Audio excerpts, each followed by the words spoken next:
Hi friends, welcome to our YouTube channel daily dates.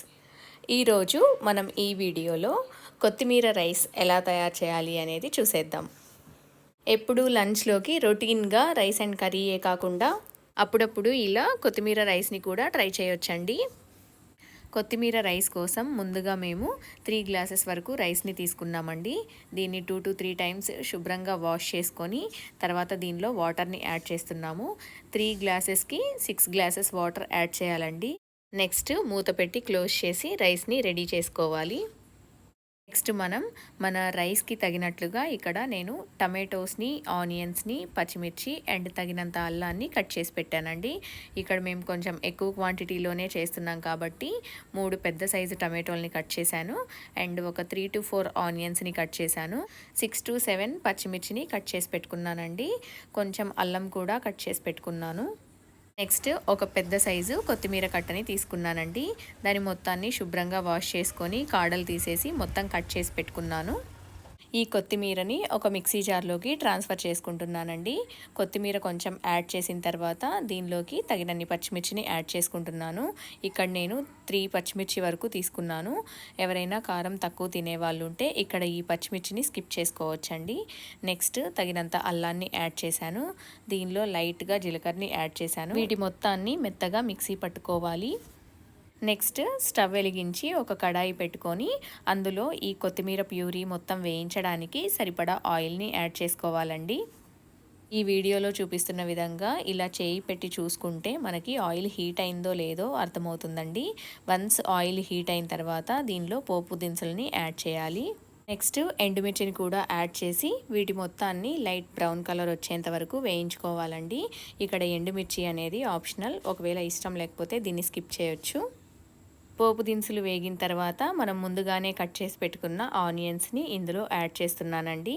ఈ onions కూడా light brown colour వచ్చేంత వరకు వేయించుకోవాలి. ఆనియన్స్ త్వరగా మగ్గడానికి కొంచెం సాల్ట్ని యాడ్ చేస్తున్నాను. ఆనియన్స్ వేగిన తర్వాత మనం ముందుగానే కట్ చేసి పెట్టుకున్న టమాటోస్ని అండ్ పచ్చిమిర్చిని యాడ్ చేయాలండి. నెక్స్ట్ కరివేపాకుని కూడా యాడ్ చేస్తున్నాను. వీటి మొత్తాన్ని బాగా కలబెట్టుకొని వేయించుకోవాలండి. ఇవి వేగేలోపు మనం ముందుగానే రెడీ చేసి పెట్టుకున్న రైస్ని చల్లారనివ్వాలండి. ఈ విధంగా వేరే బౌల్లోకి ట్రాన్స్ఫర్ చేసుకొని మొత్తాన్ని చల్లారనివ్వాలి. మనం రైస్ వేసిన వెంటనే దాన్ని గరిటెతో కలబెట్టకూడదండి. ఈ తాలింపులో మనం కొంచెం పసుపుని యాడ్ చేస్తున్నామండి. పసుపు యాడ్ చేసిన తర్వాత వీటన్నిటిని బాగా కలబెట్టుకోవాలి. ఈ ముక్కలు కొంచెం వేగిన తర్వాత మనం ముందుగానే ప్రిపేర్ చేసి పెట్టుకున్న కొత్తిమీర ప్యూరీని కూడా ఈ తాలింపులో యాడ్ చేసి కలబెట్టుకోవాలండి.